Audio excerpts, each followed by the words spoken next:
Hey everyone, welcome to the channel where we talk about regenerative agriculture and all things Christmas trees, chestnuts, poultry and beef, all right here in Ohio. And today we are touring Farm at Central, and they are also a regenerative farm. I think it looks like about 10 acres, something like that, but we're gonna give this a tour and meet the owners, and we'll bring you along.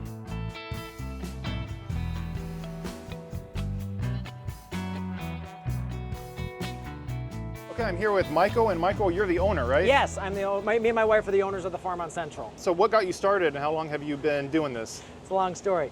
So I got started growing food way back when I was 6 years old back in Massachusetts. We moved up to upstate New York in 1999. And a couple years after that, my brother and I officially started our farm up there, and we grew mostly vegetables. We actually added protein, so we did turkeys and chickens and eggs. So that was a pretty large operation. We managed about 500 acres total. We ran that to 2015 when we moved to Ohio because my wife's family's out here and we had kids and we wanted to be in Ohio. And then we started this operation in 2020. So we kind of skipped 5 to 6 years trying to figure out what we want to do with our lives. I don't know if we still do.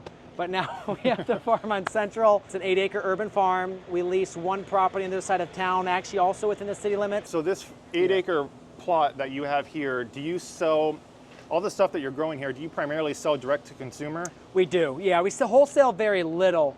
We do wholesale a little bit of lettuce, that sort of thing, but it's 99% going direct to the consumer through our store or through our CSA program or even online. Like some of our our elderberry cuttings, willow cuttings, comfrey roots, a lot of that does ship online. We ship a lot of herbs online as well.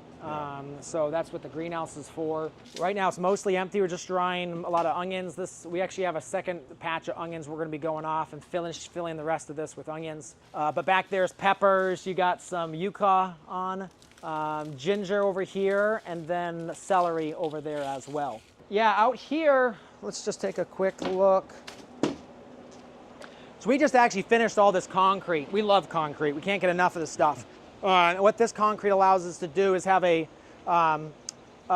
is our giant walk-in cooler, and so we can bring full pallets of product right in, go right into the door, right inside. It also allows us to have, this is all our potting mix. It usually comes in a 2-yard, but for some reason they sent us in 1-yard slings, and so they just pallet jack that right inside. It sits right by the seating station. Out here is, this is just storage. This is our fertility shed. So we do a lot of macro fertigations and foliar sprays. So it's all certified organic products, but we do a sap test every couple weeks, and then we mix up what they tell us to, and then that goes out and gets sprayed or injected into the field. So this field was in a really serious cover crop right here.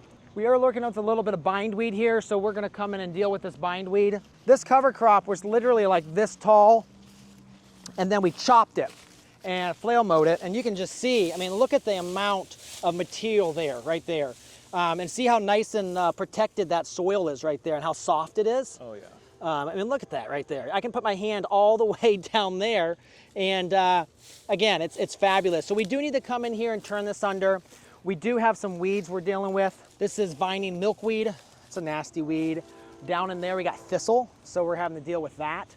But what we're going to do here is we'll probably go ahead and turn it under, and we probably will steam this. We just bought a steamer, and I'll show you guys that when we get back there. What do you do to manage the invasive weeds that you don't want? Again, you can beat them a lot of different ways. One would be tillage. So again, we don't like tillage, but strategic tillage is good. So what you want to do is wait till the thistles are at their weakest point. They're getting ready to flower is when they're weakest. Mow them down deep, do a good chisel or good till. You don't want to like rototill. You want to actually like work it with tines. And the nice thing about working it with tines is it's dragging those roots right up to the surface. This is interesting here. This is brand new technology. It's out of Japan, and it's a irrigation thing. And so instead of running sprinklers and stuff, it's basically like a giant soaker hose. Modern Grower out of California is selling it. And it's super cool, and we've been very happy with it so far. It's not great in wind, so you have to wait till it's not really windy. But at night and stuff, it really irrigates this entire thing really nicely. It's so gentle. But for like any of my team can just drop this out, make sure it's facing upright, hook it up, turn it on, good to go. Tomatoes, turmeric in there, they're looking all right. So this is our current lettuce field right now. Probably actually what we'll do over the summer is we will do a bare fallow. So we'll come in here and we'll just go ahead and for the next 4 to 6 weeks, all we're gonna do is just keep the weeds dead. And then we'll go ahead and put our fall cover crop on. That will allow us to get rid of a lot of the perennials. We right up in here, we got a patch of thistles. Over here, we've got some hairy dock. Yeah, then next year, the whole farm will be planted down to strawberries. Strawberries are a huge aspect for us. We do about 2 acres of strawberries a year. We welcome over 3,000 to 4,000 people a year come in for strawberry picking. Like this spring, one day they picked 1,100 pounds of berries. Here is you can see some of the weed pressure. And again, when we came on this farm, it had been 30, 40, 50 years conventional farm. So there was every single weed in the book. We came on, then there was corn stubble, and then, you did tillage and everything popped up. So as you can see out here, we got all the different types. And you get your summer annuals, which are really not that hard to get rid of. Your amaranth right there, purslane. Purslane's a little bit of a persnickety one. This is wild lettuce. Some of the grasses right here. This is, again, that vining milkweed right there. Yeah, so weekly successions of lettuce. We plant lettuce every single week. That's the #1 crop we sell. Okay, so is that your flagship product? That would be that and strawberries are our 2 flagship products. Yep. Yep. So is that fast growing, huh? 1 week? So the next planting's over there. And actually, I think we're behind a week. So we should have planted some Monday and we didn't get it. We need to steam this section and then next Monday. So we skipped a week, which isn't the end of the world, but it's not, not great. We'll get back on track here. So I would imagine cold storage helps with it, but what do you do with excess stock, stuff that you can't move?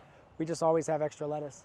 I mean, it's one of those things that we always want to have lettuce, and the cost for us is just getting it out, so we're always just going to put an extra bed in. So you run the numbers on actually what it costs you in seed for a bed, and it's really not that bad. Right. But we never want to run out.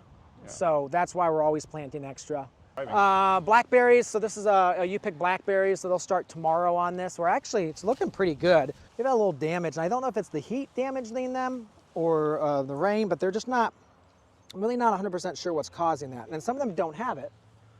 But some of them, they're not perfect, which is kind of frustrating. So I'm not really sure. And obviously some of this, that's bird damage. So this is an ignorant question. How do you maintain these? Yes, blackberries are a lot harder than fall raspberries. Blackberries are something, the new canes are coming up right now. So these are new canes. This is a new cane right here. This is a new cane right here. And so we'll pinch off the top and then we'll tie them up to the wires. And then that will be next year's. This is a new cane right here. So that actually needs pinched off because it's going to go crazy on us. But yeah, they fruit on the second year. So last year it was very serious winter. We lost a bit of canes in this first variety here, as you can see. And we've gone to mulching them with wood chips. One of the things we don't have, and I'd love to own, a row mulcher. So obviously you can get a manure spreader and you can spread out the back. Well, a row mulcher kicks it all to the side. And you can see that's what we did here. Look how nice that looks. Nice and clean. The plants, they love it because it cools the roots.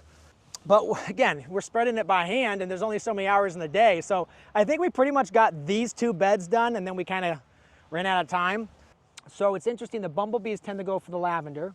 The honeybees tend to go for the clover. I don't know why that is. Anyway, these are sea berries. Sea berries.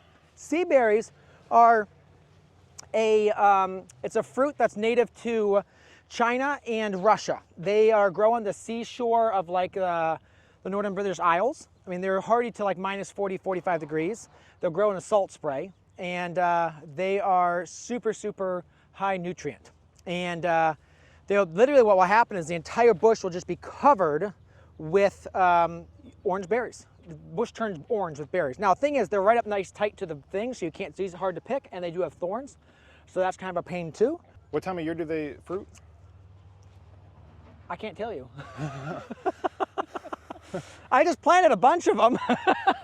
We've got like 8 varieties here. Wow. So we planted them last year, and look how much they've just taken off. Yeah. They've really gone crazy on us. And so you made the mulch too yourself? Yeah, so the mulch, they were doing a land clearing project and we were able to get all the mulch here. Right. So we hand did the mulch. I do need to mow between them. You can see we've got some mullein there. Elderberries right here.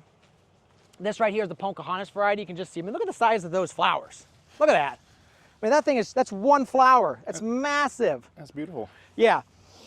They do kind of smell. I mean, they're just a little bit different. They're kind of like a little bit of a floral smell there. So that's the steamer? Yeah, I'm let's take a look. I'm familiar with this. So this is technology that's been around for over 100 years in the agricultural community. Now, granted, the technology has gotten way better. I mean, this thing is just, I told the guy who, the salesman, I was like, Andre, I was like, this thing, you told me it was going to be really challenging. I said, literally all I did was turn buttons and make sure it's hooked up to water and we're good to go. It does burn 15 gallons of diesel an hour. So it's a 2 million BTU burner. And what it does is the burner here heats the water, makes steam, and then pipes that steam out underneath this tarp.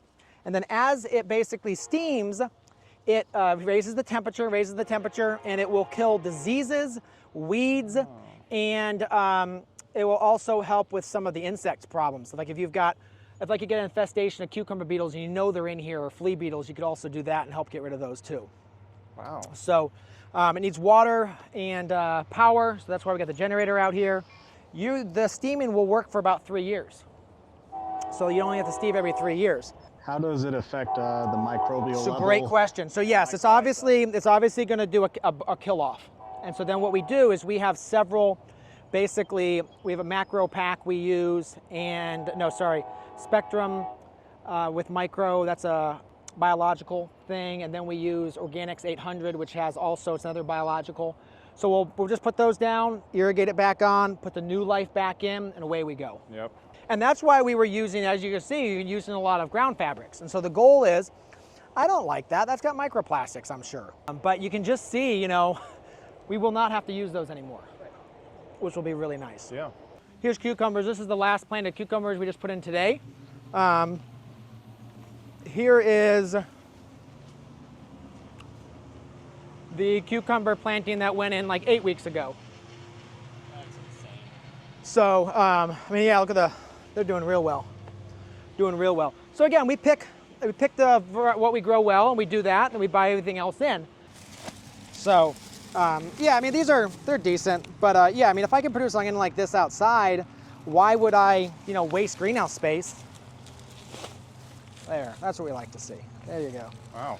Yeah, so the problem with this field planting is, you know, one of the things with our farm is we're a very urban farm. I mean, there's 12,000 people a day that go by this road.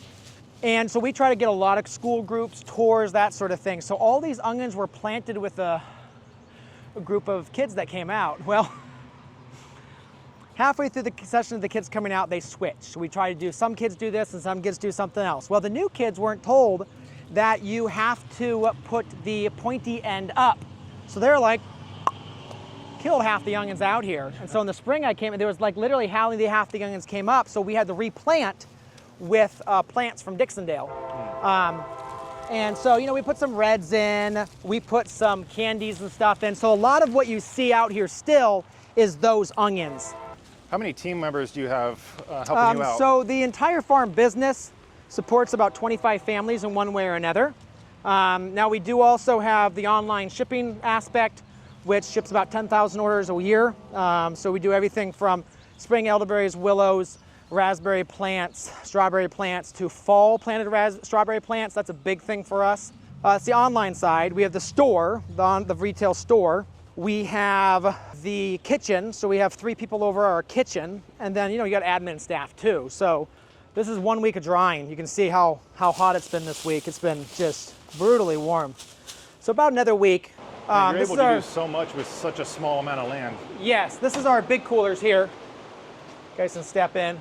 One of the things we do is, again, we're a farm market, so we bring stuff in. So like watermelons are brought in. Right now they're coming out of Georgia. But as soon as we can, we will buy from local farmers. I mean, our goal is to only really work with local folks, but people really want watermelons this time of year. So we bring them in, and we'll just let people be very transparent. Look, these are not ours. They're from Georgia right now. They're conventional. Like right all these are Georgia peaches. This year we'll probably sell about 20, 25 pallets of peaches through the store throughout the season. This is built to be able to hold literally, I think we got 64 macro bins is the capacity that this is for. So obviously right now it's full of peaches. Once we hit September, strawberry tips will come in. They'll be in the back because they need to stay at 34 degrees. With So- everything that you have going on and all the logistics and stuff, how do you keep track? Do you have special project management software to keep track of all the logistics throughout the year? I wish. I'd say the advantage is I've been doing this for a while. So I in my brain, it's just, I know, like, okay, guys, this time we're going to be planting fall carrots in 3 weeks. So that means the field has to be, we got to figure out where they're going to go, chisel, do a soil test, get down, if we're going to put down gypsum and stuff, because we're probably going to have to put down gypsum on that field. And then, then I go, okay, July 1st, okay, so that means that we're going to do our final till pass, so we have a 2-week bare fallow for those. We have an extensive planting schedule too. I mean, it's a giant spreadsheet that lists every single thing, like all the herbs that get going in the greenhouse. That's the own sheet. All the strawberries, like right now we're taking strawberry orders. Those go into a production schedule. Production schedule skits out into a start schedule, and then we'll start working off of that. I feel for small farms that have maybe 2 or 3 people, it's really tough to make a farm like that. Our scale allows us to hire really good people, which allows us to, if one person's missing, like our wash pack area manager, she's off next week.